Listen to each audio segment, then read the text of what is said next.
Greetings and welcome back to the weekly news roundup. I hope everybody's having a wonderful week, getting ready for a wonderful weekend.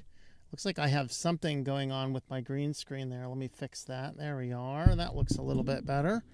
So I hope everybody had a fun weekend. Well, fun week, getting ready for a weekend. We are monitoring comments today now, also on Matrix. If you are on our Matrix channel, you can search for us on Matrix if you are not already following us over there. So I do have, that's one of the reasons I bought the Pixel tablet, so I can monitor the Matrix rooms as well. Maybe have some extra notes, whatever else down here.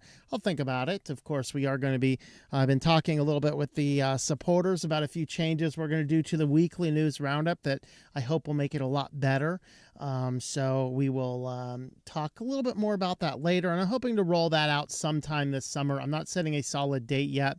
I still need to work on my course for a conference I'll be teaching at in June. So after that's done, then I'll get a chance to work on some of this other stuff here.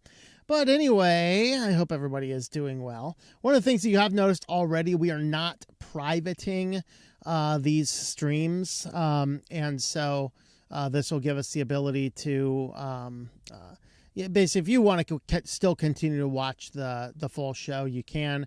And we are going to be experimenting with getting some timestamps into the live one as well. So patience with us as we work on that. Also, a little update, if you follow along some of the Matrix stuff, my NAS hard drive took a dump, and so I bought a new one. Now I have good data. I have good data OPSEC, so I did not lose. I don't think I lost any data. If I lost anything, it's insignificant. Not things that basically I would have lost anything from the time I left in the fall to now, but I don't clear any of the data that is reserved over there until all the backups are in. So I didn't lose any data, but it will take me about 3 weeks to get to my backup copy. But I did discover the culprit, what I believe is the culprit. That drive is a Seagate drive, and it is inside of an Insignia external enclosure. And I open up the enclosure and looked very closely there. And over here in the data cable, there's two of these solders are bridged together.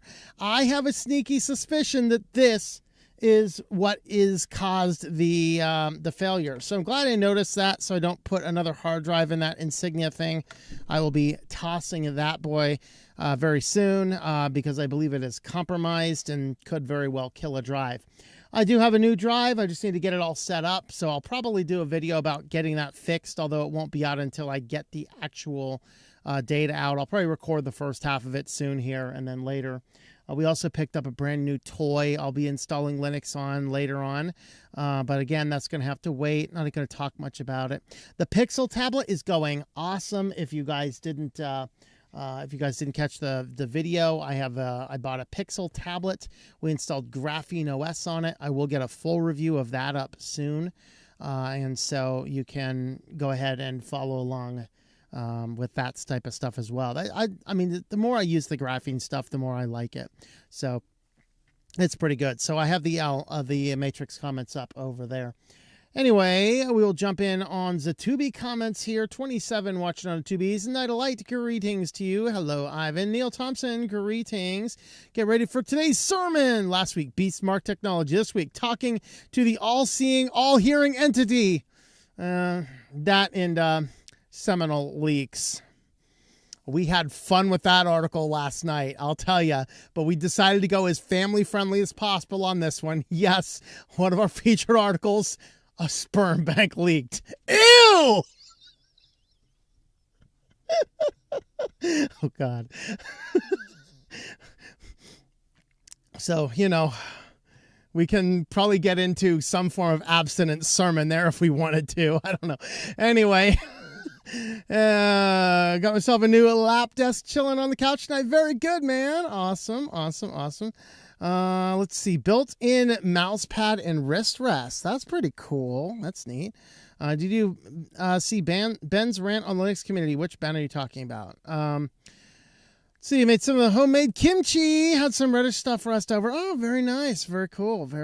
So Venture says pickled. All right. Yeah, so pickled it in apple cider. There you go.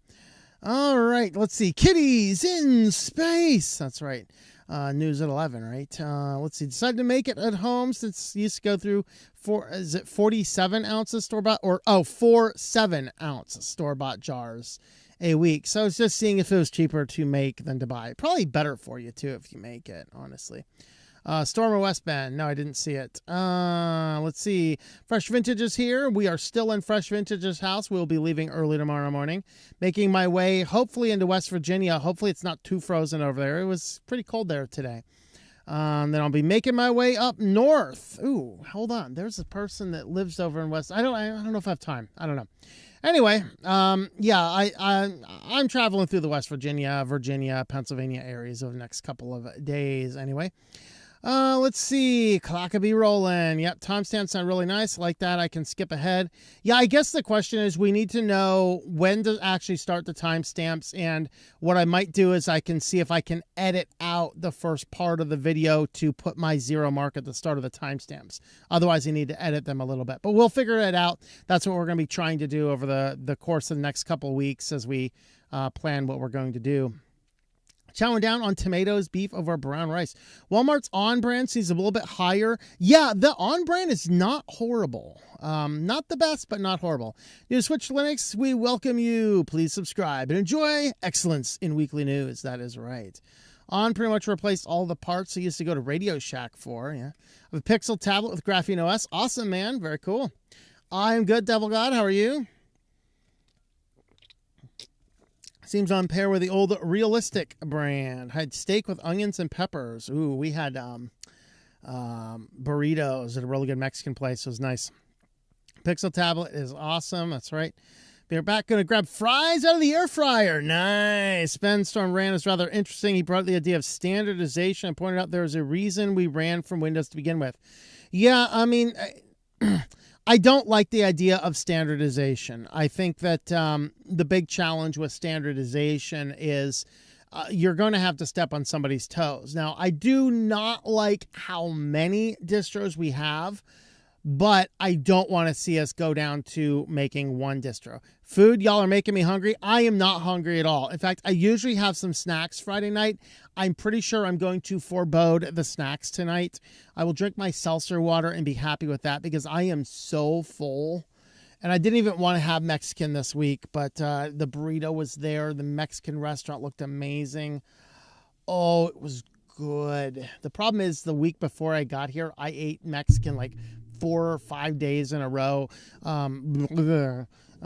So anyway, ever down your way, welcome to swing by. Yeah, I will let you know. Next year I might be going through South Carolina more, so I'll let you know. Also back and forth between Graphene and Calyx. I have not played around with Calyx. I probably should play around with that a little bit. Anyway, 40 watching on Zatubies. Head on over to the comments on Odyssey. We're 11 people out of seeing this. Anything special or interesting about Fedora 42 KDE spin? You're going to have to watch my video tomorrow, man. So it is tomorrow, Fedora 42 KDE beta spin. It's actually not a spin anymore. That's what's new. It's an official build. It's no longer a spin. That's what's new in KDE, Fedora KDE. Tomorrow, 11 Eastern, we have the video premiering over on YouTube and Rumble going live at the same time. It'll be over on Odyssey and BitChute shortly thereafter. Beware the banhammer. All right. And we got 13 watching over on Rumble. Kick, greetings. Ivan's over there, of course. Dan Kelly, hello. We have AG Main, greetings to you as well. Let's see, do we have anybody else going over there? Absence, that happened after I got married. There you go. I was going to try Ghost BSD, but it wouldn't load on the MacBook. All right. I think we are going to, let's see, go back and forth between them. It's just Vizio rebranded since Walmart bought them. Well, On existed before Walmart bought them, but it wouldn't surprise me if they merge together. Several days of Mexican food, time to take the van to a septic dump. there's some rest areas along I-81 that might still be recovering to this day. So, there you go. Anyway, let's see. Okay, no comments over there on the Matrix. We have a separate channel. If you're on Matrix, we have a specific channel called Live Chat for Active Stream. If you want to leave a chats over there, I'm going to be trying to monitor those, get into the habit of that with my nice Pixel down here. Now I'm sitting in front of like 3 screens. It's like pretty cool. All right, let's polish it first. Also complaining about community help as it pertains. I think YouTubers like yourself doing a good job to help Windows users understand Linux, need more people. Yeah, we definitely need more, and that's why I do the Windows Wednesday, because hopefully it gets enough attention in to maybe we'll capture somebody else to say, maybe I'll give that a try, Need your help. I have a Toshiba laptop. I installed PopOS a while back. The sound is not working. Tried everything short of taking out the SAM card. What do I do? I can't help you with hardware stuff. I know virtually nothing about hardware. What I will say is that since PopOS is based on Ubuntu, you might be able to post your system specs to maybe like an Ubuntu forum, or if System 76 has forums for PopOS, you might be able to post it over there. As far as that, I mean, it's something I could troubleshoot if I had the computer in front of me, but as far as what's wrong with it, I couldn't tell you just by looking at it here. All right. We're going to leave our comments right there. Jump on into the news. So let's go ahead and get in there. Oh yeah, good. I did remember to put those guys up there. Let's see. All right. Let's get started. Hello, Inferno. I'm going to jump on into the news now. So let's get started. One more sip of, let's do water. Sip of water to start the stream part here. Hold on. There we are. Woo. I dribbled. Welcome back to the weekly news roundup. I hope everybody had a wonderful week getting ready for this weekend of the news. These are recorded live Fridays, 8 p.m. Eastern Standard Time. If you want to catch the show live, see what all's going on in between the news segments. Of course, you can just catch these edited versions too. Although pretty soon we are going to just keep the live stream in a slightly different format. So we work on that, and as I get ready to unveil some of that, we'll release more information down the road. But anyway, let's go ahead and jump on into the news. First up is simply an update. Of course, the Apple appealed the UK, basically telling them, hey, you're not allowed to encrypt any data. We need access to everybody's data. So Apple, of course, they turned off the advanced data protection for anybody in the UK.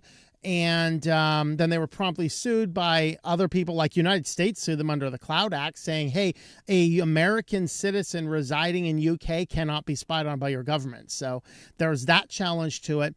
But as Apple is challenging them, now Apple and the UK government are having closed door meetings. This is never good.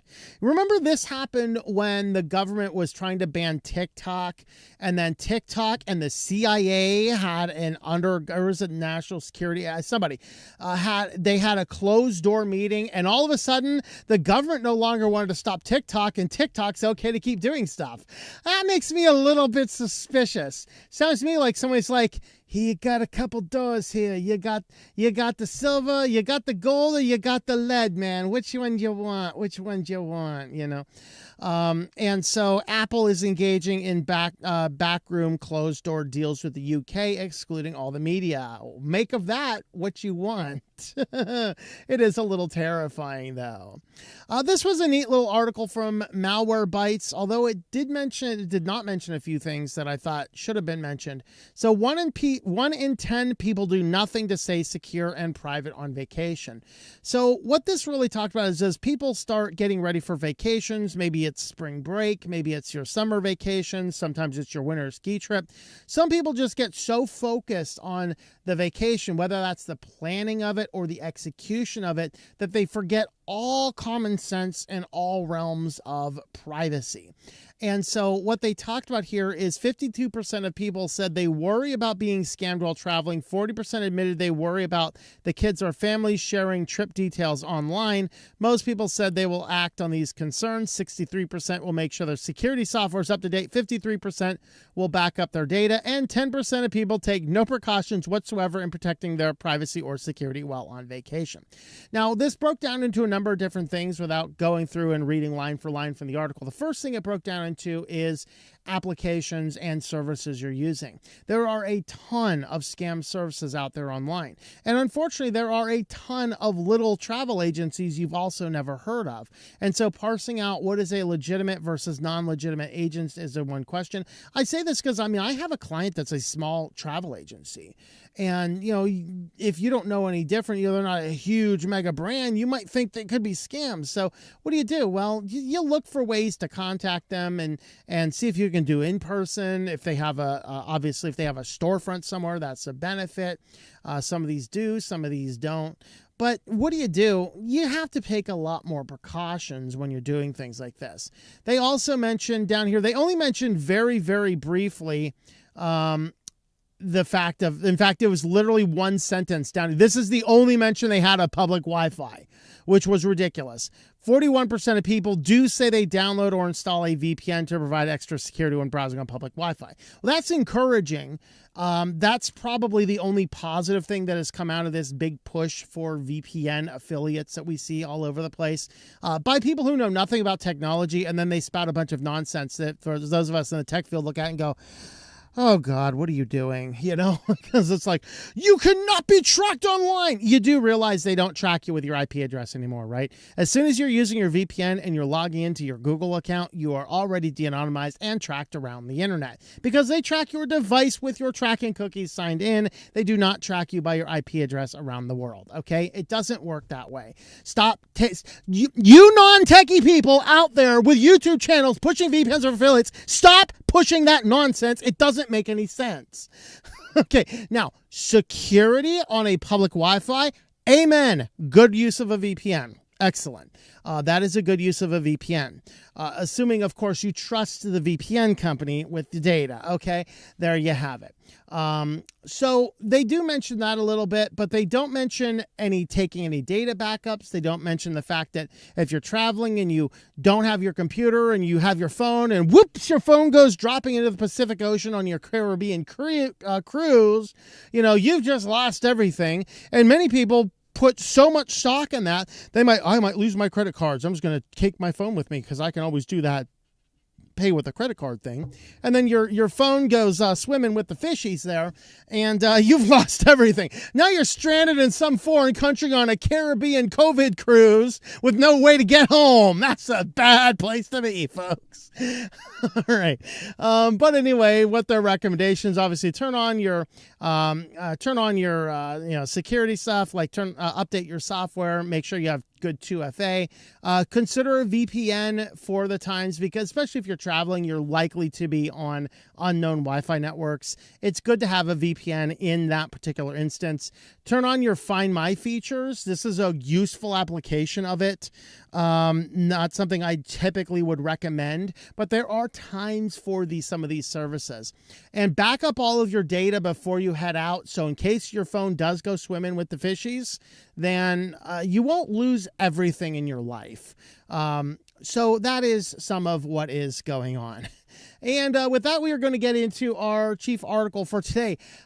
Starting March 28th, from the time we're recording this video, this is 7 days. So next weekly news roundup, every single thing you say to your Amazon Echo is no longer processed anything locally. Some of these devices could do local. Nope, they're turning all that off. Everything must go to Amazon's cloud. And Amazon even says, as we continue to expand Alexa's capabilities with generative AI features that rely on the processing power of Amazon's cloud, we've decided to no longer support this feature. Now, I did see one article. I couldn't find it again. I did see one article from Amazon going, we're not running all your stuff to train AI. You're turning this feature off so everything runs through your AI. Does it say stupid up here? You'll never know because I always wear a hat. I mean, if I just lift it up, you might see stupid tattooed on my forehead, but at least I'm not stupid enough to own an Alexa, because if you do own one and it's listening to the sound of my voice, hey, Alexa, order unicorn meat, confirm. Enjoy your unicorn meat, folks. So the idea here is that Alexa is always listening. There was, of course, the case where Alexa was used to solve a murder.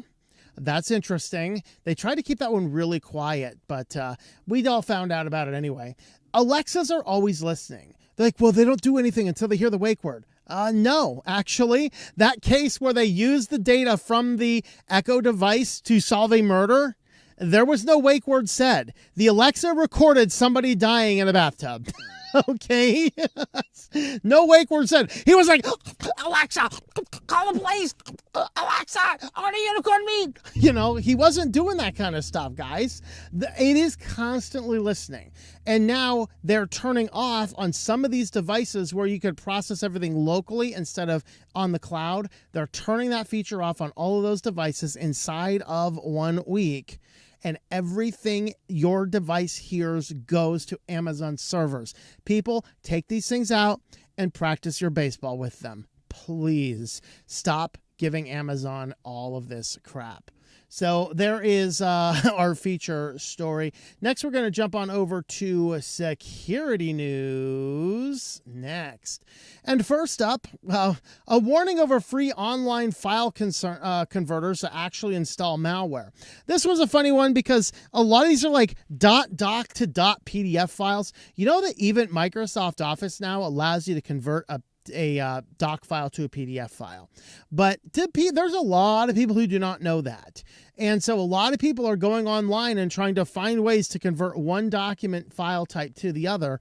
And all these systems, they're basically all just Linux systems running like FFmpeg. It's just that many of these install malware to your document along the way. You upload a clean and shiny .doc file and you say, give me a PDF. And they give you a PDF that still shows you the beautiful PDF, just like your doc file, that comes with a payload installer and infects a Trojan onto your computer.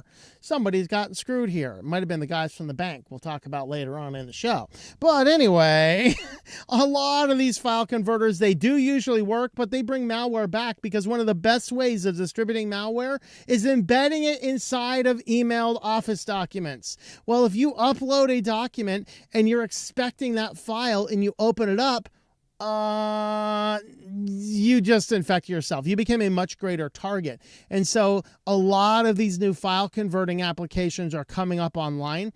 And what are they doing when they're getting in here? Well, they're installing things onto your device, which will start searching around for everything. They want to grab identification information, including social security numbers, and they want to grab banking info. They want to grab your crypto wallets. They want to grab your session tokens, take over your channels. They want to bypass your MFA because, you know, we've been told that MFA, I mean, that's bulletproof. Nope, it's not. They get your email address, you know, everything. That's kind of what they want you to do. So ultimately, guys, particularly if you're using Linux, there's an application in your repo for that, whatever you're trying to do. So there is certainly the option that we want to keep in mind. Don't use online file converters. Most likely you are getting malware. This was neat. All you guys, like, I use iOS because it's much more secure. Well, a massive research into a bunch of iOS apps discovered, so I think it's somewhere in the neighborhood of 80,000 apps with hard-coded security secrets, which were very easy to extract. So, what was this? Oh, it was 156. Okay. Research in 156,000 iOS apps has revealed more than 815,000 hard-coded secrets, including thousands that are very sensitive and could lead directly to breaches or data leaks. The average app's code exposes 5.2 secrets, and 71% of apps leaks at least one secret. The majority of secrets could be disregarded as low sensitivity. However, that still leaves too many sensitive keys exposed by app developers. Here is the things that were leaked. Now, Project ID and Google App ID, I don't know if those are critical if they leak. I just don't know. But the API key from Google, oh yeah, that will allow somebody to create an application, use the API key, and start extracting stuff from Google accounts. That's a dangerous one. Storage bucket, again, I think this is one that is much more critical. Client ID, I just don't know. And so you can look at these. There's some Facebook stuff, Facebook client tokens. This is very much like your APIs. Here's APIs for Fabric.inc, Branch.io, bugsnag.com. Oh, what are we eating, bugs now? I don't know. I'm going to snag that bug and eat it. You know, I don't know what these guys are doing. And then various other APIs. All these APIs getting breached, this is a major deal. So basically, 78,000 apps expose cloud storage buckets. That's where I got the 78,000 from. So over half of iOS apps expose their cloud storage bucket endpoints, which is a major oversight. Buckets are simple storage devices used to store files. So basically, all those iOS apps that you've been told use Apple, it's much more secure. Yeah, it seems just about as secure as Google Play services. I'd rather download something from some Chinese website and install it before installing something from the Google Play services. I mean, really, guys. Not really. I think the Google Play service is slightly more security than the Chinese website, but you know. You never really know. But anyway, lots and lots of apps did that leakage. And finally, it comes to no surprise, but it bears saying because the scams are all over the place, particularly around money. People get stressed out.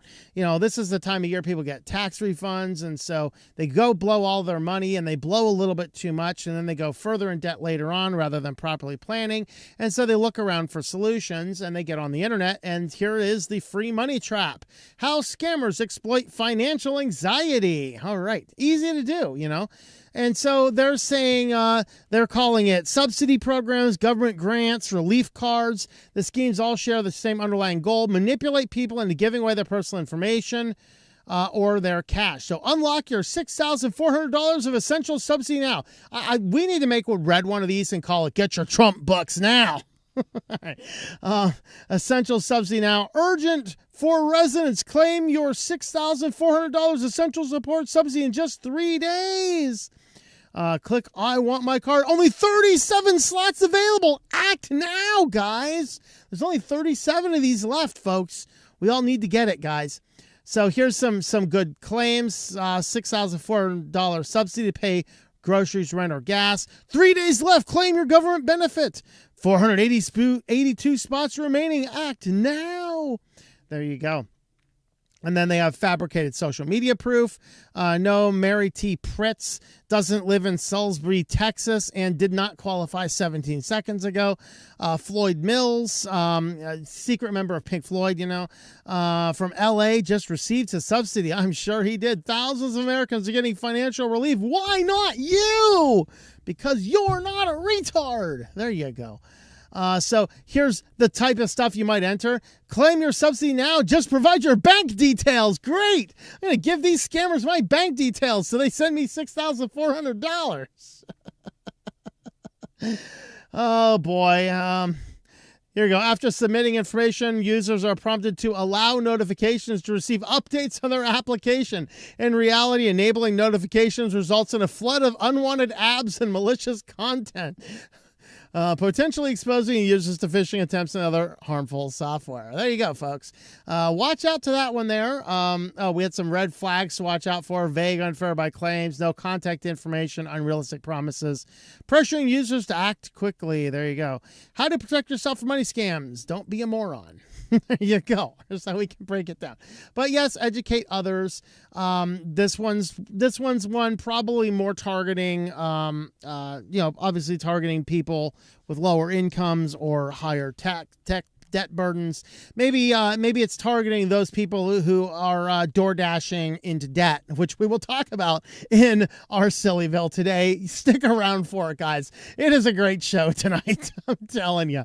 All right. And next up, though, we need to talk about data leaks.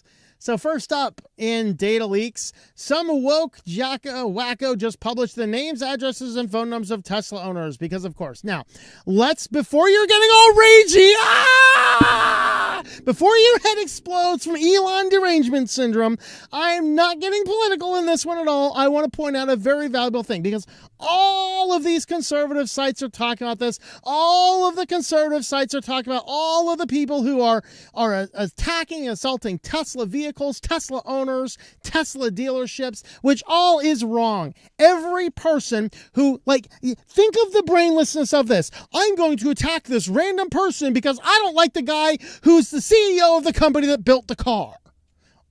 That's insane. If you want to attack people over that, you need some serious psychiatric help.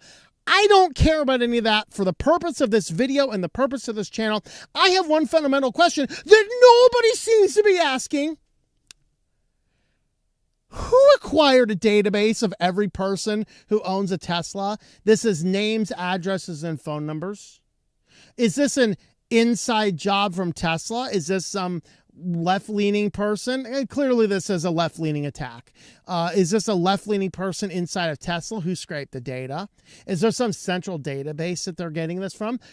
Nobody's talking about this. Why is there a giant list anywhere of all of the people who own Teslas with all their personal contact data? This is a data leak, folks. This is a data leak of the greatest kind. So maybe car companies, maybe you shouldn't be creating centralized databases because you might have a psycho in your organization, because that's the only way I can think of that this data leaked. I'm open to other alternatives and I'm open to actual proof. I just see all the right-wingers complaining, going all unhinged about this list was published. Nobody stopped to ask, where did this list come from? I'm telling you, folks. I'm telling you. And Apple, once again, demonstrates its absolute prowess in total security. The actual Apple-created password manager app they push everybody to for 3 months was making HTTP requests with everything you did. Yes, it was sending every request, every password, every token through the clear net with no security.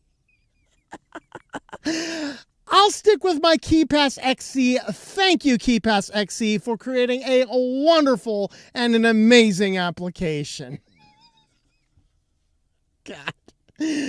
All right. Apple's password app has been patched after a vulnerability was discovered. It left users exposed for 3 months, and users were at risk of social engineering attacks. So a bug in iOS 18.2 password app, which left users vulnerable to phishing attacks over 3 months after its release, had been fixed according to an update from Apple.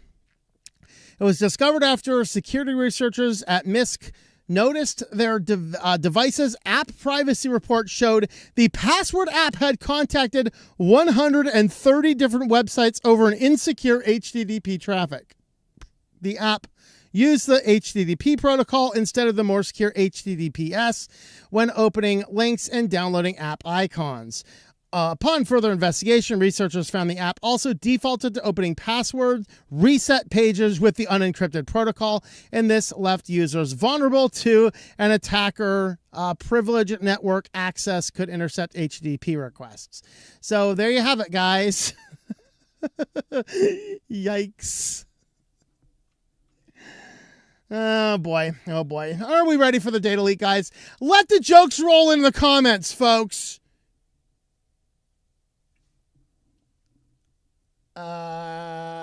Yeah. Shamu the Whale Bank? Blue Whale Bank? Oh, no. I'm sorry. It's a Sperm Whale Bank. Breached deposits data into the hands of cybercriminals. No, the actual substance itself did not leak. Woo! Thought we were in for a messy and a stinky affair here tonight, folks. But no, the customers of this bank in California end up leaking driver's license information, bank accounts and routing numbers, social security numbers, and health insurance information. This is the customers, not the providers. It's a question, actually, clarification. It is definitely the customers, maybe the providers. So if you left some little swimmers behind, you might have left other data behind. That data very well may have leaked as well. So yes, if you are a ejecting donor, The data may have leaked. If you have purchased from an injecting donor repository, your data most likely has been breached. From California Cryobank. Is it Cryobank? So there you have it, folks. There is our wonderful data leaks. We said, guys, we were having so much fun with this title last night. We can't even tell you the vile things we were saying about this title. But anyway, we will go ahead and let you guys make all the jokes you want in the comments. Just kind of keep it rated R. I guess, I don't know. Well, if you want to help support the channel, we do use affiliates. Today we want to highlight Mint Mobile, tlm.li/mm. I have been using Mint Mobile on my lovely Graphene OS phone, Lineage OS phone before that for, what, 5 or 6 years now? I think I've been on it for 6 years now. You can get data, like a full light data line. What you do is you buy either 3 months, 6 months, or 12 months. Pick your size. I don't use a lot of phone data, so I just use the 12 months at 5 gigs. I pay $180 once a year, folks. You're looking at your phone, you're going $60 a month, $60 a month, $60 a month. How am I going to DoorDash my way into debt? $180 a year, and that covers my whole cell phone for the whole year. You can go up to $300 for unlimited, which I think gives you like 30 gigabytes before it teeters you down, although that might have changed. I don't know exactly what the fine print is on that one. So you can have a look over at Mint Mobile. It does use the T-Mobile network, and I have had very good luck with this service all the times that I've had it. tlm.li/mm. And with that, we are going to jump on into AI news next. All right, but we are going to jump on over into comments. And before I forget, let's see if there is anything back over there on Matrix right now. We have a couple over there. Let's see. Ivan's over there. Cheesy cake. We will eat the bugs. Bugs. Ah. All right. We will eat the bugs. Yeah. I will drink the water. The water. All right. So there's that. We got 51 watching over on the Tubies. Let's see what we got here. CCJ, all else fails, update the kernel. Most of the time that solves hardware issues. Yeah, there you go. There's a solution for you. All right, a lot of things that burn out on MS Windows stuff. Moves to Linux a year ago. Never been happier. Yep. Drats. Okay, tried. Thanks for help. Yeah, I mean, yeah, like CCJ, check check the updating the kernels, see if there's an alternative kernel. See if you can find an advanced hardware stack kernel, or try some other Linux distributions as well. See if it's something that's there. Ivan's over there saying peekaboo over there on Matrix. There you go. Let's see. Been getting into Ubuntu basic install, little build, really digging it. Very nice. Ubuntu, not bad. Not bad at all. Never use any cloud services unless I can encrypt my data with my own RSA keys, not share. There you go. Zelatonovus says hello to the kitties. Let's see. I think I might have a kitty in front of that kitty cam right there. Oh, there's a kitty over there in front of the kitty cam. Yeah, I am talking about you, buddy. Look straight ahead, though. The people are watching you on the internet. 56 people are watching on YouTube right now, kitty. It's a little dark over there for you, but oh well. Anyway, let's see. Promote using VPN in UK to turn up being in the US. There you go. Evening. War Thunder almost didn't make it. Well, we are glad you made it. Gup Element is where the On products get repaired. Walmart supposedly has refused to name who actually makes them. Oh, really?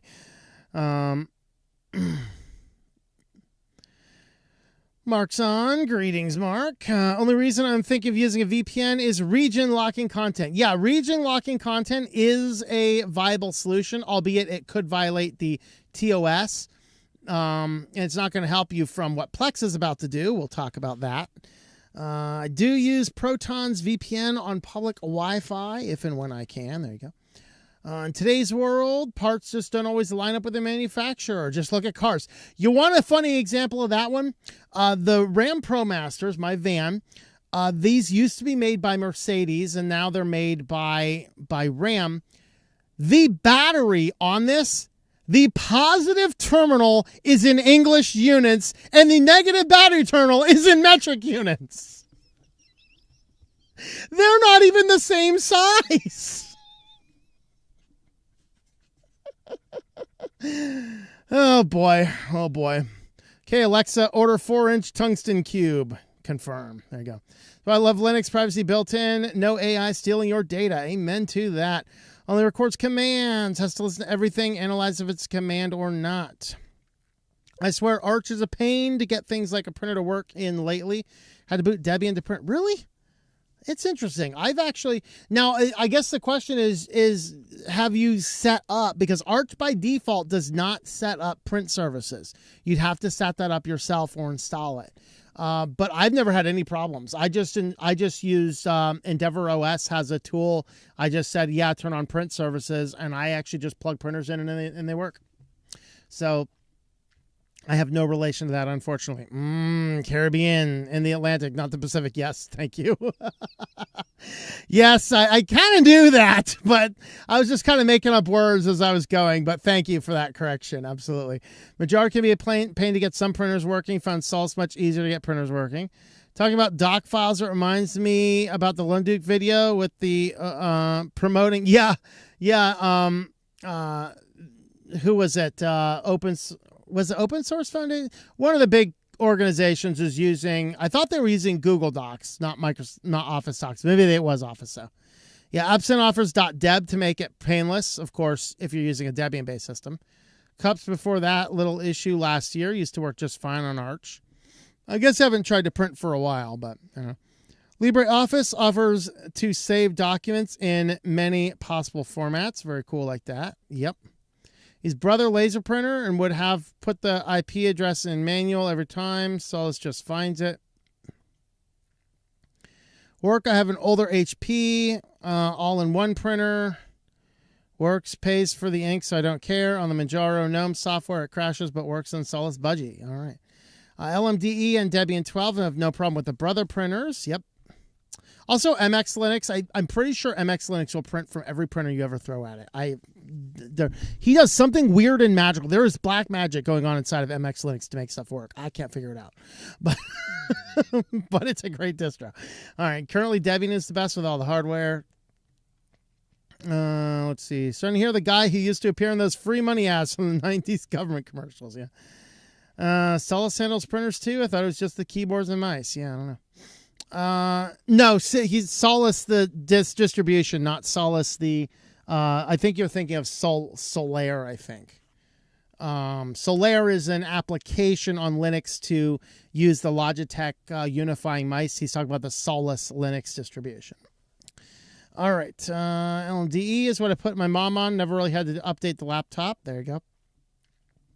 Those darn QR codes, they need to stop being a thing. That's right. Door dashing is fine until you have to do cart maintenance.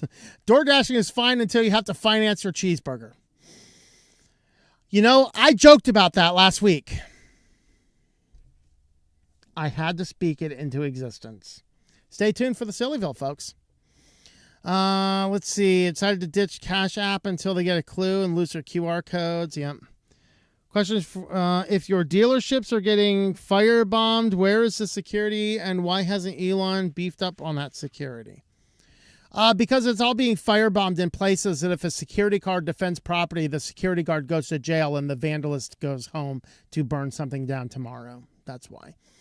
Not a huge fan of electric cars, but attacking Tesla. Yeah, I know, right? It's the same thing. I do not like HP products. I tell people to get away from an HP product. But if you just bought an HP product and you're like, awesome, I might make a passing joke, but then I might ooh and ah about how cool the specs are. Okay, I'm not going to buy it. Not my thing. But you know what? Let's respect people, even if they buy things we don't specifically like. There's a thought. Idiot in Charleston, South Carolina, set himself on fire. I did. Oh, isn't it wonderful?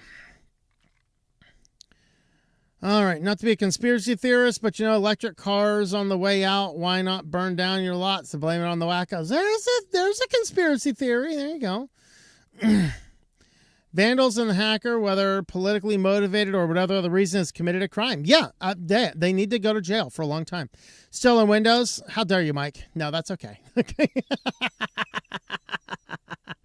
All right, let's see. Okay, let's see. Hey, I booted into my Windows computer yesterday for something legitimate. I was trying to see if that Seagate drive, maybe there's just something on the official Seagate tools that might fix that drive. I discovered that the Seagate tools are utter garbage and everything natively on Linux is infinitely better than anything Seagate has written. And don't tell me about this. Seagate has Linux software. No, it doesn't. It doesn't run. Technically, it does. It doesn't run. They have a tool to build a Linux distro that will boot into the system. It will not work. It will not successfully flash. I downloaded the application on the Windows computer, ran the .exe file. You see, they could distribute an ISO image that we can simply burn onto a drive. No, they do an exe file that you have to run as an application in Windows that will go online and download the files. It fails to download the files. So all of Seagate's tools suck. I might actually not start buy Seagate drives in the future. Now, I do recognize that the reason I think the drive failed is because of that bridge that showed up in my external casing. But don't tell me you support your drives and I have to boot into Windows to find out that no, your software for Windows sucks too. It's not on my permanent list, okay? It's not on my HP list, but anyway. And it's not lost to me that I just accidentally snorted like a pig. So someone wants to meme that, go for it. Let's see. I'm looking to get Viola phone Qantas with Ubuntu mobile on it. There you go. Do not use insecure protocols. Yeah. Let's see. What breed is the kitty? The breed is whatever lived in the barn and whatever jumped on the fence to get into that barn and have a hot night. Let's see. I want to build a Linux system from scratch with nothing but a web browser. Heck, why use a middleman like Linux? Can't I just make an app to run a web browser on my CPU? Yeah, it's called Chromebook. Okay. Testing Dev 1 on my MSI. GL Pulse 76 had issues with the sound. Tried Peppermints. Okay. Okay. Did it again. Thanks. Tom, think about unlocking my iPhone 14 Pro. Does Mint Mobile do eSIMs yet? What are their plans? I think they do eSIMs, but you'd have to check them out and have a look. I can't remember. Hold on. Let me see if they have a search button up here. Because I'm actually still on the plan over here. They do actually have a tool where you can go in and you can search if your phone is compatible or not. And I've yet to find a phone that's not compatible, but you could jump on over there, enter the IMEI number of your phone, and it'll actually tell you if it is compatible or not.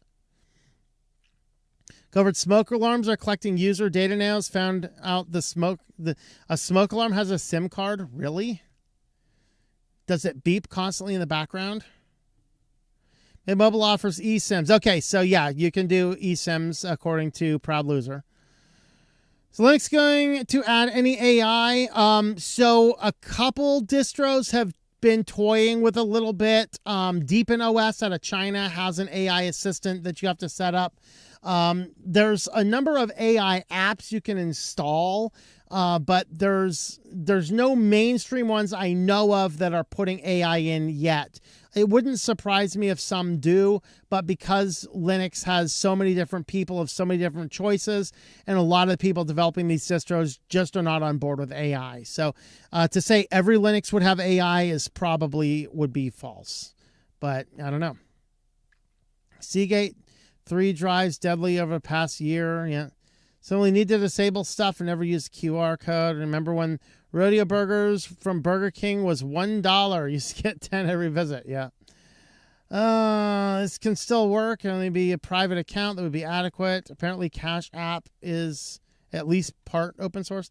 Seagate is probably run by some Intel agency, probably. Put the Bob Ross meme on. Yeah, I don't have that on this computer over here, but yeah, somebody made a Bob Ross meme with me. It's epic. Mwah, beautiful. If you're following me on X over there at Switch to Linux, I posted it to my feed. So if you want to see me in a Bob Ross thing, making a Bob Ross face, something like, you know, then yeah, go check it out. It is epic. You got to go check it out. All right, let me check in over on Matrix again. Oop, I typed that in wrong. Let's see. And browser and a CPU. Sounds like a Chrome OS. Yep, that's what I said. Yep, indeed, indeed. 54 watching on Zatubies. We got 18 currently watching on Odyssey. Forgot KDE will be a flagship DE. Why did the Mexican cross the road? Because he took the chicken's job. Yikes. Yikes. Closed door meeting. Talk about democracy, transparency, and accountability. There you go. Elon is a piece of feces and deserves the hate he's getting. Okay. All right. There you go. Opinions. All right. Data breaches all the time now. There you go. Let's see. Pay more attention to the details. The password app vulnerability is only exploitable if an attacker is on the same network, manages to redirect to track to efficient. No. I'm sorry. No. While it is true that somebody being on the same network is the biggest issue, this is a critical flaw when your password manager is doing HTTP requests instead of HTTPS requests. Those kitties would be domestic short hair. Yeah, it's domestic kitty mutt. All right, 20 watching over on Rumble. AG Main, $50 Rumble rant. Why, thank you for your support. Spring shaving donation. I was going to grow back the beard, man. Can I save the spring shaving donation for a summer shaving donation? I'll do a summer shaving donation. Thank you for the Rumble rant. Always appreciate that. And let's see. Just loaded on my System 76. Meerkat's working just okay. Pop! OS isn't good enough for gaming. I thought it was a pretty good one earlier. Switching to LMDE once Ubuntu swaps out Rust-based core essentials. Only if it impacts my day-to-day. Okay. Depends on your systems. NVIDIA systems work for me. Turn my B560 Aurora Elite build. Let's see. I just flip through the small talk here, see if there's anything better. I tried, so whoever asked me to try Pika OS, I tried Pika OS multiple times. I couldn't find documentation. It just boots to a command prompt. Nothing made sense. I didn't have time to invest in it. If I completely missed some install guide, email it to me and I'll have a look at Pika OS again. But as for now, I gave it my best bet. In fact, I gave it more tries than I usually do. Wasn't successful. Have an Echo Dot not plugged in. Can I put CFW on it? You can hit with a baseball bat. All right. Malware's best reason not to use Windows. Never more secure when Apple is in secretly meeting the government. Yes. And KO Kick also tells us to eat the bugs. Thanks for the mantra. Dave Ramsey all the way. Unemployed for 4 months. Not stressing it. Yep. Wasn't the government guy from the 90s right, though? Is he still doing it? Let's see. Okay. I have no idea what's going on with there.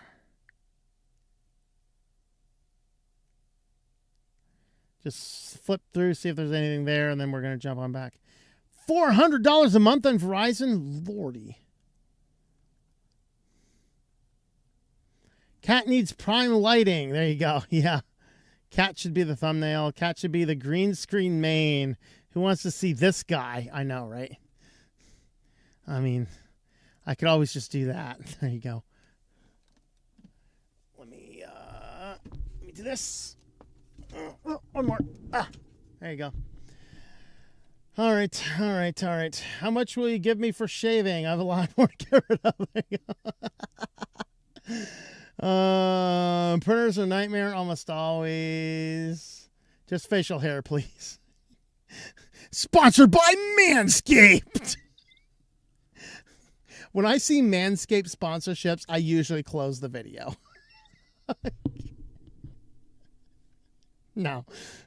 Seagate tool works fine for me on Debian. See, there is no app image published on their website right now. I looked everywhere on their website. There's no app image published on the website. Send me that. That'd be fun. It's called C Tools. Yep. Not involved. Not as a. It's not a. It's not a app image anymore. They're giving you a .bin file now, and it doesn't work.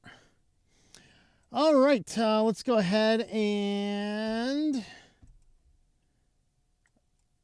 leave my comments over there. And where we, oh man, we got a bunch more over here on YouTube now.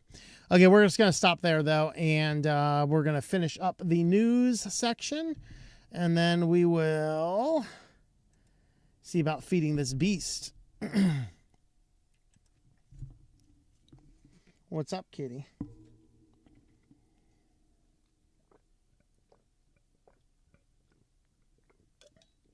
All right.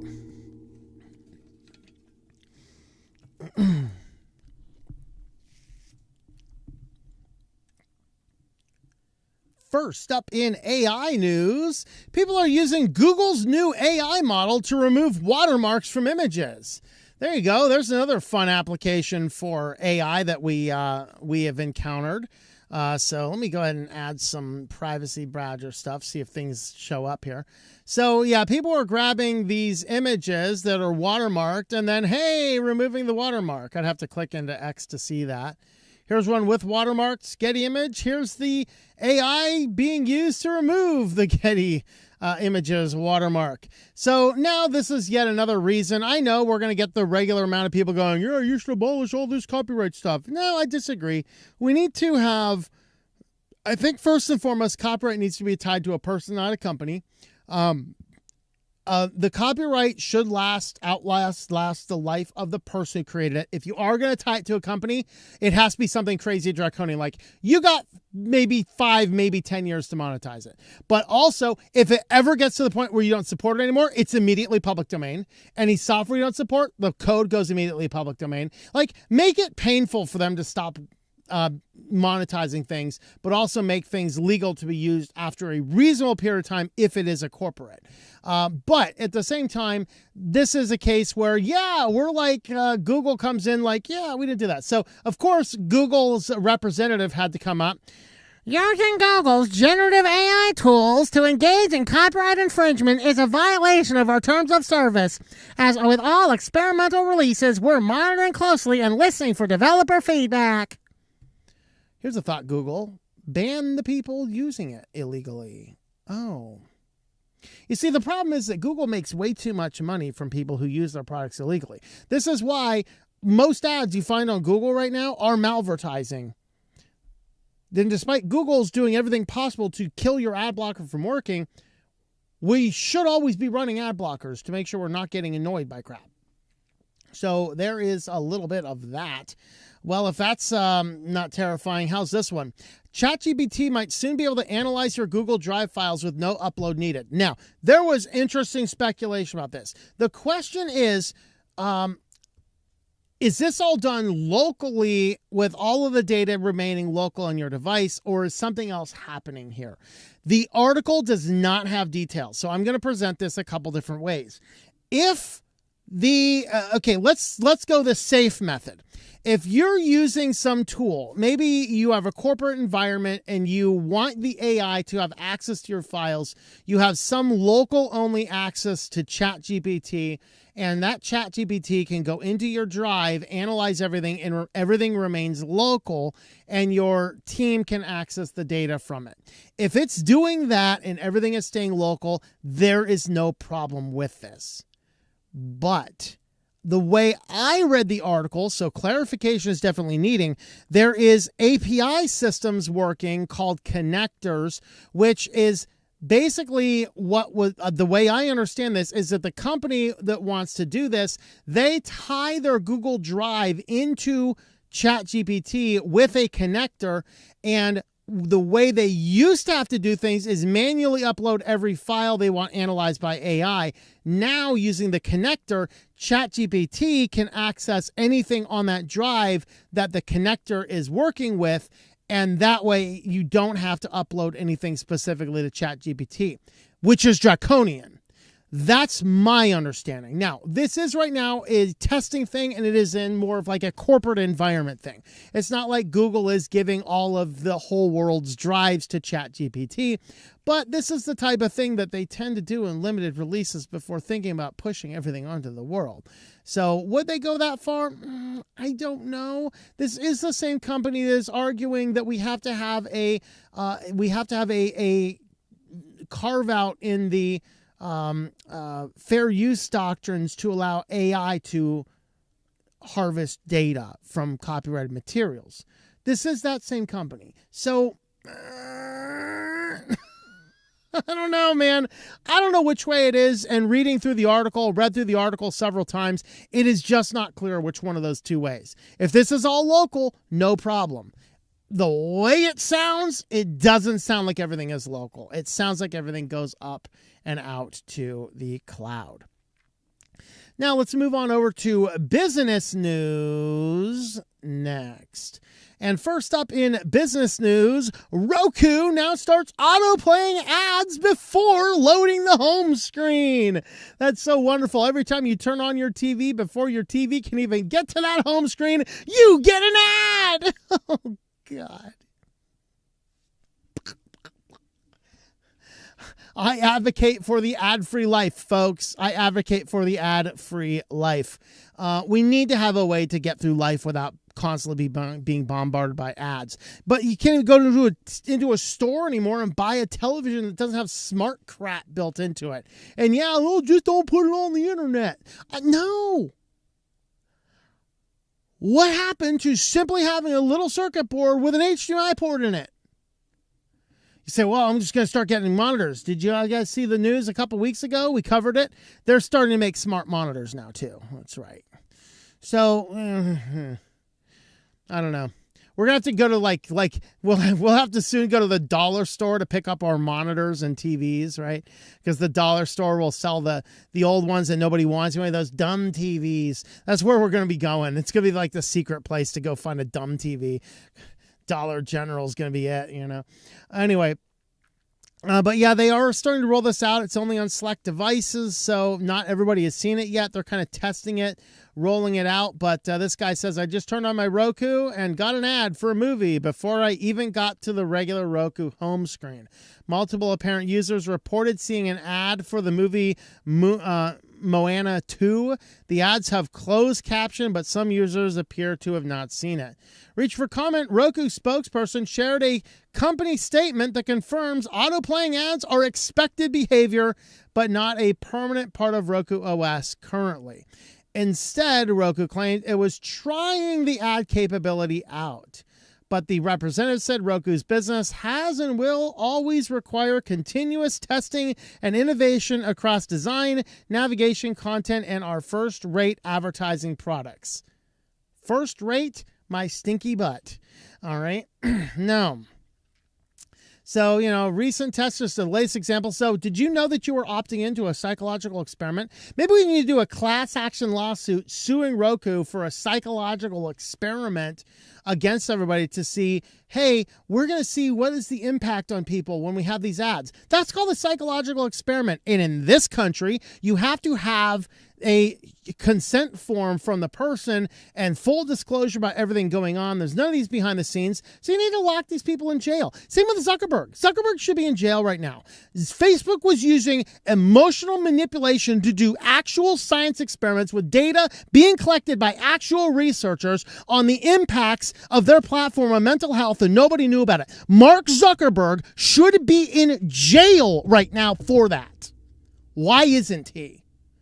Well, because he can pay off the people who built the jails. Well, that's why. Let's see, Your Honor. You'll get $5,000 if you send me to jail. I'll give you $10,000 to not. You know. And so that's what they're kind of doing. So, yeah, Roku's going to start pushing that out. You Discord users, they did roll out back in March of last year. They started rolling out ads on the desktop experience. Now you get it on the mobile too. Isn't it so wonderful? I'm so glad that Discord nuked this channel for spreading truth. I know, isn't it awesome? Our channel on Discord got nuked for spreading actual truth. Actual things. In fact, they nuked my channel for telling somebody the actual result of an already ruled court case. That's why our Discord server got banned. Yeah. Join us on Matrix, folks. But anyway, so I haven't really logged into Discord in that long, so I don't know. I should log over there for that one room I still have and like ban it or something, block it, you know. Anyway, Discord's mobile app will have video ads starting in June, company announced. The initial pilot for video ads, you know, isn't it wonderful on all of your mobile phones where you have a finite amount of mobile data and they want to push video ads? I'm sorry. So I have to pay for you to push mobile ads on my device? No. Discord was probably ad-free before March 2024. They introduced those ads. They can also opt out of personalized promotions, hide an in-app promotion for a specific quest or game you're not interested in, they said. So I think these are some of the examples. I don't know. Oh, yeah, these are some of the examples. Look at that. Oh, wonderful. How joyful. Oh, boy. All right. So there's what they're up to. Of course, Plex. Oh, joy. Isn't this wonderful? Plex. Joy. So, of course, if you're unaware of Plex is a fairly popular media server. This allows you to actually have a media server that kind of merges. They have some content like ad-supported type content in there, but the power of Plex is that you can have your own content media library hosted on Plex, like on your own server, and then view that information if you're out on vacation. Or you could give other people that access to it as well. Now, they have in the past, of course, I own all the content, I own the server, I'm running everything. But now, starting in April 29th of this year, if I own the server and I own the content and everything is there on my house and I go on vacation, now I had to pay Plex a subscription fee to access my own content from vacation.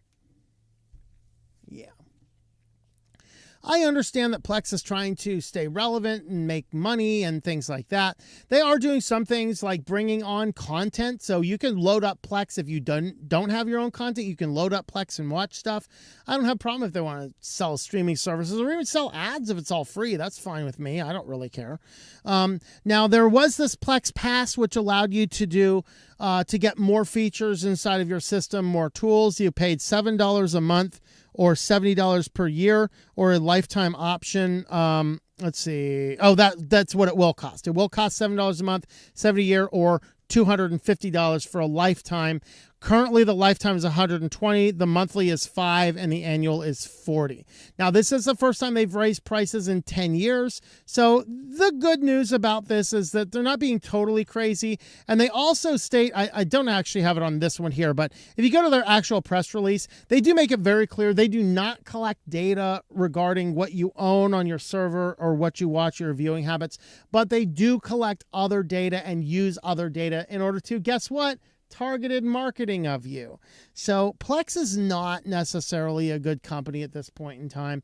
I do not begrudge them of this. I do not begrudge them of hiding some of their services. And we should say, if you do have that lifetime service, the lifetime plan, then not only do you not have to pay to access your content, that's all included, but also other people that you have accounts for on your server can't. Now, if you pay them the $6 per month, or the or $7 per month or $70 per year, that will actually allow you to view any content on any Plex server that you have a login for. So there is some benefit to it. There is something nice about this platform. I don't think that they should stop an owner from being able to access their own content on their own server. I think that's wrong. But overall, what they have going is not a horrible deal overall. But if you do use Plex, and be aware of this, if you do use Plex, you might want to think about picking up that Plex pass, the lifetime pass for $120 now. At least for the immediate future, they do not have plans on changing that. And if you're planning on using Plex for the next 2 years, that will pay for itself inside of 2 years. And then if they decide to cut back more features of that free plan later on, then that's the case. But that is what Plex is up to. Isn't that exciting? And now to your favorite place and mine. Let's have a look over at Sillyville. First up, your computer mouse could next have a compartment for aromatherapy oils. I could make a politically incorrect comment about this right now, but I think I will refrain myself. That's all I need, though. I'm over here. I'm gaming really hard with this thing. And all of a sudden, I'm just heating it up. My hand's heating it up. Everything's all heating up. And all of a sudden now, I smell a whiff of lavender. Resting in my luxurious fields. And then I get shot by somebody on Battlefield because, I'm playing a video game or something. Now, what I really want to know about these aromatherapy mice, do they have sweaty gamer oil? I mean, you got to put up the attitude that you've been sitting there playing that game for hours and hours today. So can I get this mouse with the aromatherapy oils and can I put in there sweaty gamer so it smells like I've been in this room playing my games longer than I actually have? We know every geek and gamer wants that particular aromatherapy. I mean, what better way to get your girlfriend out of the room so you can get back to your girlfriends than having some repugnant smell coming out of your mouse? I mean, put liquid fart in there, right? There you go. That'll keep the girlfriend out of the room, But I don't know, folks. I don't know. Aromatherapy mice, it's a thing.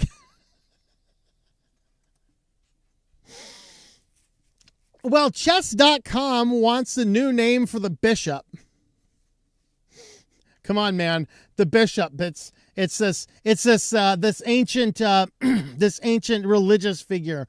We got to banish this guy. Now, to be fair, they have asked for, other things as well, like what should the rook be called? So now chess.com asks the internet, accepting new names for this peace idea. The internet was not kind. Is the internet ever kind? I don't know. It's got a name. It's the bishop. Why would we throw out hundreds of years of history just because it hurts your feelings?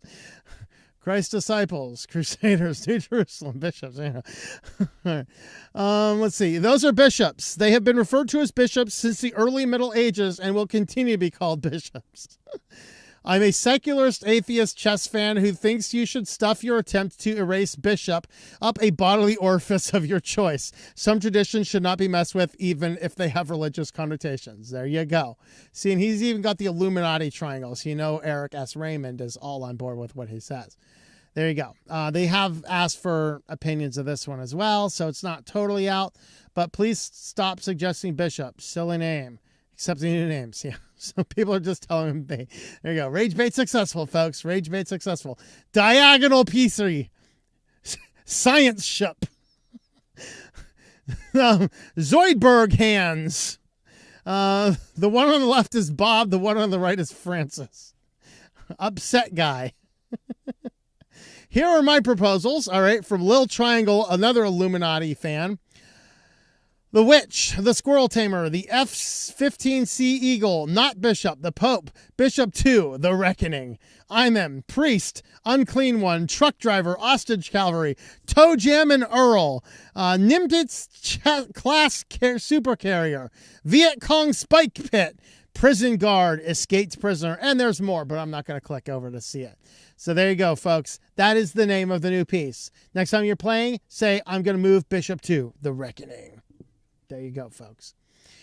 And on to, this has been blowing up the internet. We had to include it. I love the inclusion of Dave Ramsey's name here. Matt Walsh, on his daily cancellation of this today, said Dave Ramsey is spitting in his grave. He said he knows Dave Ramsey is still alive, but this caused Dave Ramsey to go dig a pit, jump in, and bury himself alive so he could spin in it. Okay? DoorDash is teaming up with Klarna so you can finance your food. We joked about this last week with financing a Snickers bar, and now it's reality. Oh, God. I need a cheeseburger stat. Split that into 4 equal payments. if you need to finance your cheeseburger, you need to go and reevaluate your life. If you think I'm a crazy weirdo for living in a van and screaming into a camera on YouTube, but you DoorDash a cheeseburger to your house and you finance it in 4 easy payments of $29.95, I'm not the one with the problem. I might be some dirty van dweller. I might be yelling into a camera on YouTube, but I'm not financing a cheeseburger on a credit card.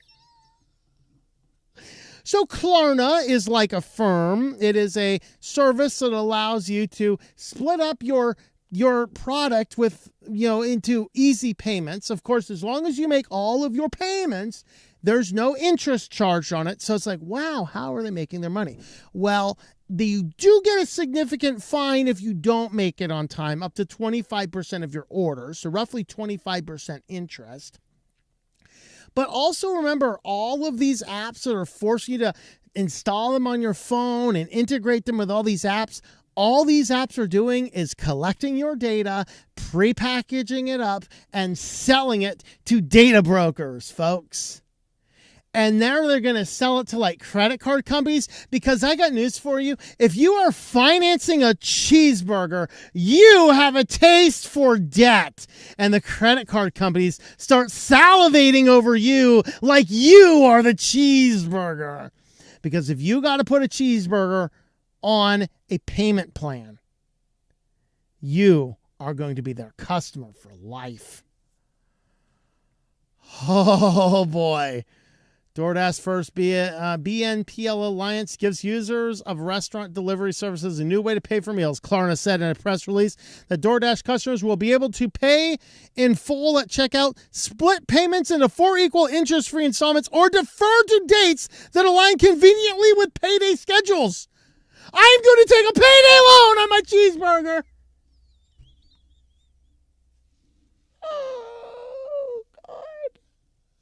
If you need to take a payday loan on your cheeseburger, you need to not be eating the cheeseburger at all. Our partnership with DoorDash makes an important milestone in Klarna's expansion into everyday spending categories. Oh, God. Dave Ramsey's going to have a job for a long time. I can see the call into the Dave Ramsey show in 10 years. Dave Ramsey's going to be like, 75, sitting on the radio still, old man yelling at the screen. He's going to be yelling more than I do at that thing. Hey, people, hi, Dave. My name's Tom. I live in a van down by the river, and I have $87,000 in debt, and I'm only making $60,000 a year. Okay, Tom, what's your debt on? Cheeseburgers. What? I have $80,000 in debt to Klarna for cheeseburger DoorDash orders. And Dave Ramsey is going to turn off the microphone, take his headphones off, and go home and be like, I don't know how to deal with the world anymore, folks. Oh boy, we have tweets. If you need a loan to buy a burger, you're not the customer, you're the product.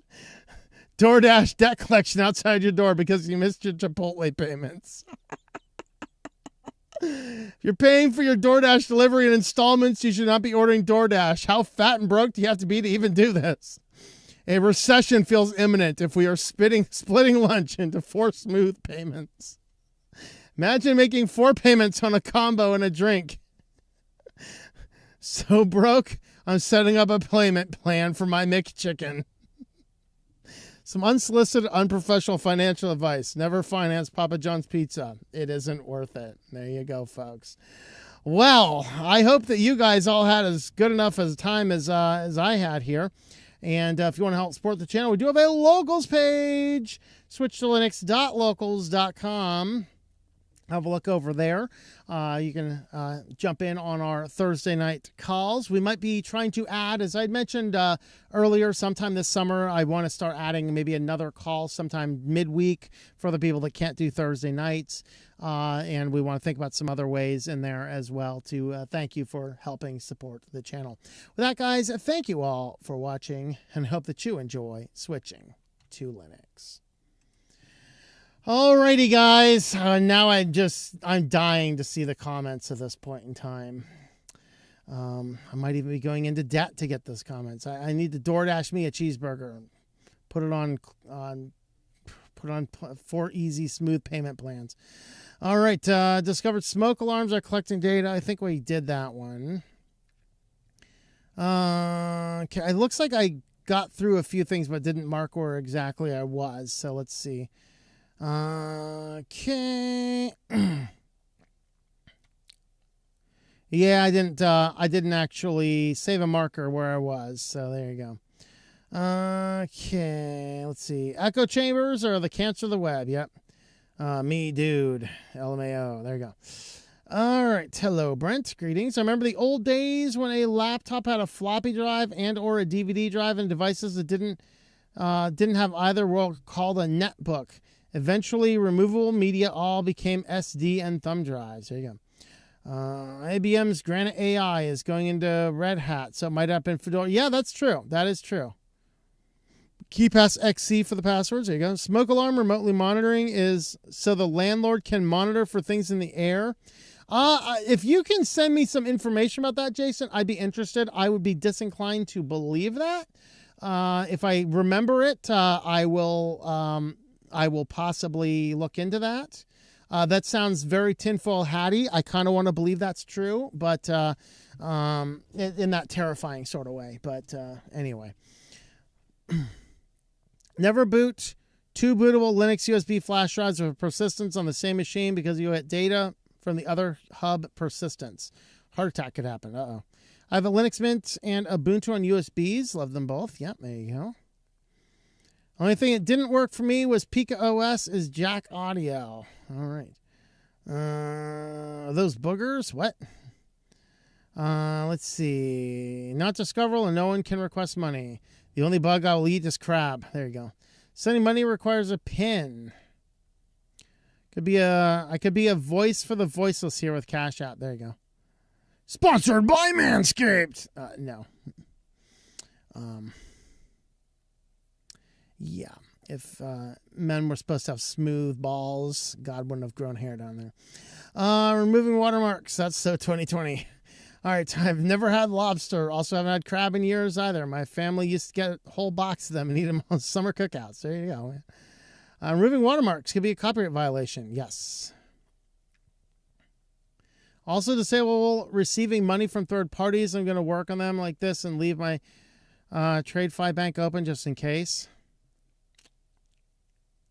Hey, Mark, hit me up next time we're on our call. I'll tell you about who I switched to for my web design billing. I'm really liking it. You might like it better. First thing I've seen demoed when they showed off AI removing the watermarks. Oh, is that what they did? Oh, God. We're going to show you how to remove a watermark. That's a violation of our terms of service. Cat out of the bag now with AI, and every image will be de-watermarked. Yep. Now make a 3D model of a 2D image, can fill in that missing details on a new level. Yeah. Company, corporation is a person in the eyes of the law. That's just saying. So the problem is it wasn't always the same. That's the challenge we have now, is that a company has the same rights, constitutional rights, but they don't have any of the responsibilities. And that's the problem with it. And that actually only happened in the around the 70s. I covered actually when exactly that shift happened in my book, I Am Not Amused. We went into some of the laws and how the laws happened around that. The constitutionality for a corporation never showed up until the 70s, and I think a corporation should be stripped. A corporation should not have constitutional rights because it does not have constitutional responsibilities. And so that would simplify a lot of things in this world. All right. Let's see. Maine lobster anyway. Florida lobster is good, but not nearly as sweet. What? Google Drive. Haven't used that in about 3 years. Yeah. The Whisk thing lets you persist so you don't have random images every time you make a storyboard using it. There you go. Okay. 50-inch on Roku TV, and I got the ad yesterday turning on the TV, but didn't get it today. Uh-oh.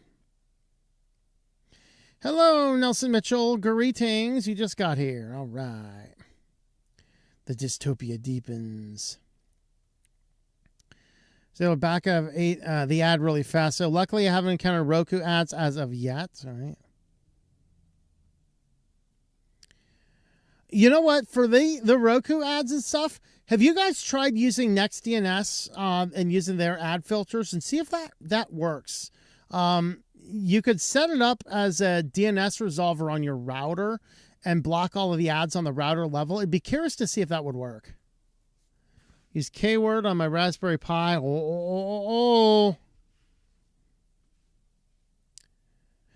by the way, on our Patreon page this last Saturday, we got a community strike for a 2.5-year-old article about our YouTube community strike, where we talked about the evil H-word program in Linux Mint.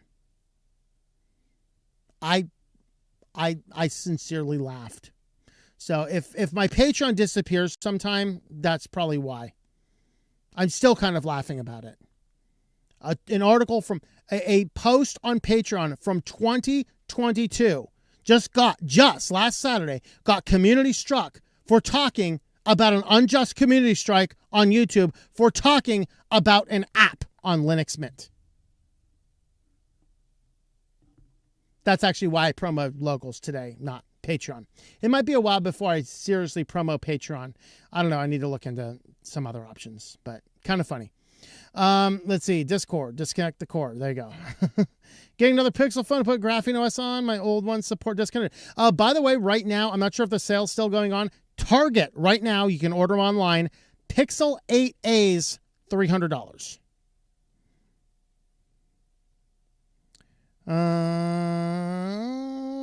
I laugh my hiney off every time Linus simps over Plex. If they're changing for a simple feature like a local account, then they're willing to go slowly enough and change everything else. Yeah. Thought I was Eve Online monthly time cards and they call Plex. I'm glad you're not that geeky. Yep. Jellyfin. Jellyfin's definitely better. I should have promoted that, in fact. I have a whole Jellyfin tutorial if you haven't seen Jellyfin. Crack of video gaming. I'm glad you don't know about it. Yeah, let's see. The K word is better than Plex. Well, they're different things though. The K word is a GUI movie player. It's a GUI video player. Plex is actually a server. So Plex and Kodi are not the same type of application. Plex and Jellyfin are the same type of application. Yeah, not a fan of paying to access my own stuff. Yeah. I just keep the AirScent pods to refresh the room. Made a video about a while back. Got a channel strike, not being able to upload or go live. Let's see. Oh, yeah, the K word. Yeah. Plex sound like toothpaste. There you go. Get some toe jam is going. There you go. Try Plex Shine for whiter teeth. There you go. Wonderful white teeth you have. Plex Shine, Total OS today. Hey, man, you still got that thing in the back of your caddy. How's it doing, man? Good to see ya. One thing I missed about Windows 7 was the third chess game it had. There you go. The 3D chess game. Yeah. Hey, Linux has some good 3D chess games, though. There are some good 3D chess games on Linux. Zoidberg even. There you go. Ordering food, paying 4 installments. Yeah. All right. Talking about games, I'm thinking of creating my own KGV game that allows the user to learn KGV Vival. Flip cards might not do it. Local chat. Yeah, that'd be fun. That would be fun. Let's see. Wonder if DoorDash will start accepting food stamps. Here in Roanoke, Virginia, they do. I don't know about other places, but yes, here in the grand US of A, you can order DoorDash on your food stamps. Yes, you can. We were talking about that the other night with Fresh Vintage.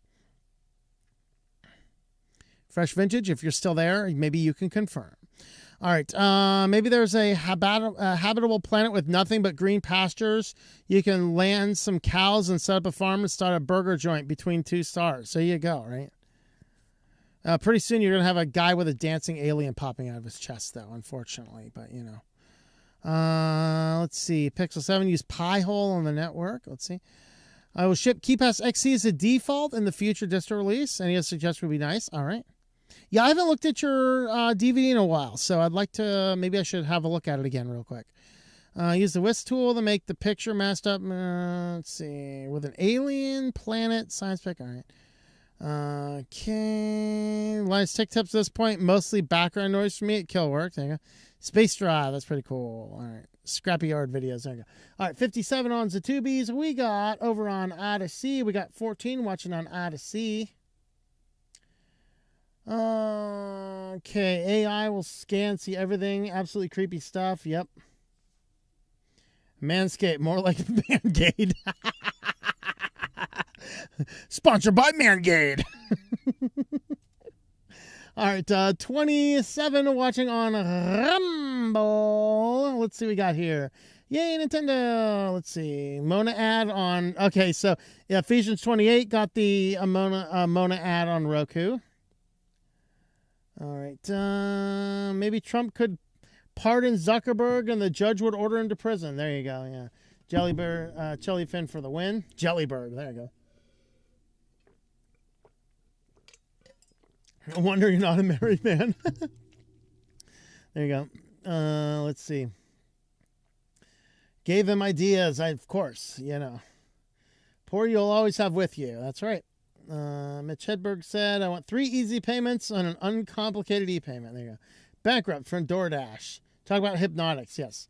Oh, you're in Forest? Yeah, I am in Roanoke right now. I'm actually leaving Roanoke tomorrow, though. I said the K word. I know, right? I know I did. Let me check in on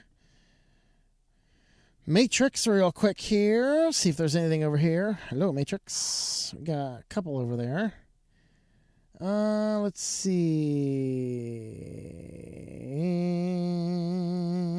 Yes, I just said Plex. Yes, Plex is doing funky stuff. That might need financing features. The food is too expensive, man. Yeah, I know, right? I know. I didn't think I need DoorDash for financing. The bank's got that option, yeah. It's got to make it super convenient, though, folks. It's got to make it super convenient. The new PayPal plugin for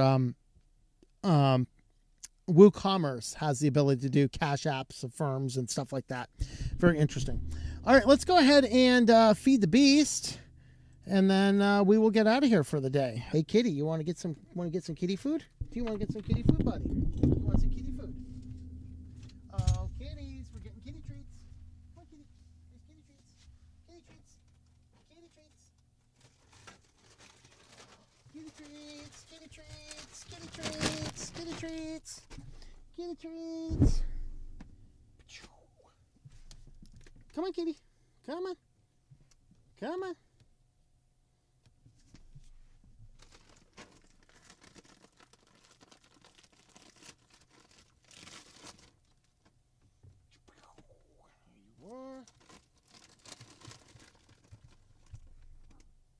Hi.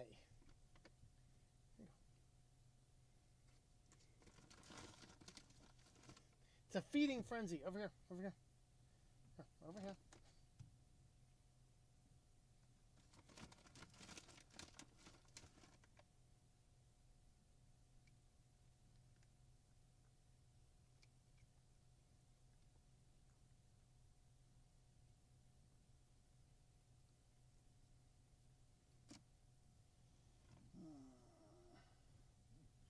Yeah, kitties. Yeah.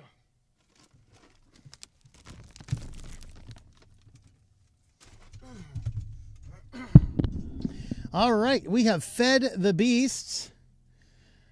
And let's check in on any final ones there. Time for the Van Panthers. That's right. All right, kitties left. You'll have to go back to my ugly face. All right. And as a wrestling fan, John Cena on the fire trashing everyone with his heel around. There you go. Can I like the video on finance? Like a half now and a whole one tomorrow? Yeah, you can. You can. You just have to hit it once right now, and then tomorrow go and hit it twice. Okay, so that's what you're gonna do with there. So thanks for watching, folks. Yes, I have 2 kitties. I do actually have 2. Indeed, indeed. All right, guys, thanks for watching. We will see you guys tomorrow. We have a video on Fedora KDE. Stay tuned for that one at 11. Writing Done Right video pops out at 10. We're talking about basic GIMP setup over on Writing Done Right channel. And we will be back here on this channel maybe Monday, most likely Monday, but we'll see what the weekend holds. Thanks for watching, and we'll